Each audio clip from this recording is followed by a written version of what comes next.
Eh bien, bonjour à toutes et à tous, je m'appelle Mathias et je suis animateur au Planétarium 3D de la Coupole. Bienvenue dans ce rendez-vous astro du mois de mars et ensemble on va parler de l'histoire des constellations. Déjà, la première chose à savoir c'est qu'est-ce qu'une constellation. La constellation c'est des points que l'on relie sur les étoiles que l'on voit dans le ciel nocturne.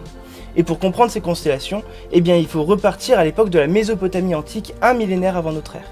Et à ce moment-là, pour pouvoir se repérer dans le ciel, eh bien nos ancêtres vont décider de suivre la trajectoire du soleil et de la lune dans le ciel. Et ils vont voir que le soleil comme la lune passent toujours dans la même partie du ciel. Donc ils vont prendre des plaques d'argile et ils vont dessiner les endroits du ciel où passent le soleil et la lune, et ils vont créer donc 12 constellations.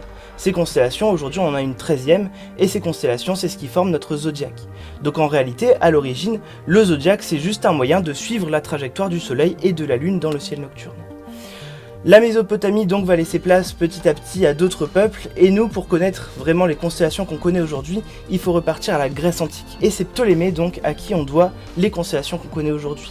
Il va en ajouter une trentaine en plus des constellations du zodiaque pour arriver à une quarantaine de constellations, et aujourd'hui donc on en connaît 88 qui ont été ajoutées au fur et à mesure du temps, quand on a connu les autres continents, etc.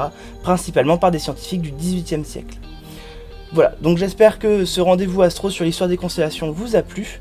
On se donne rendez-vous pour le mois prochain, pour le suivant rendez-vous astro.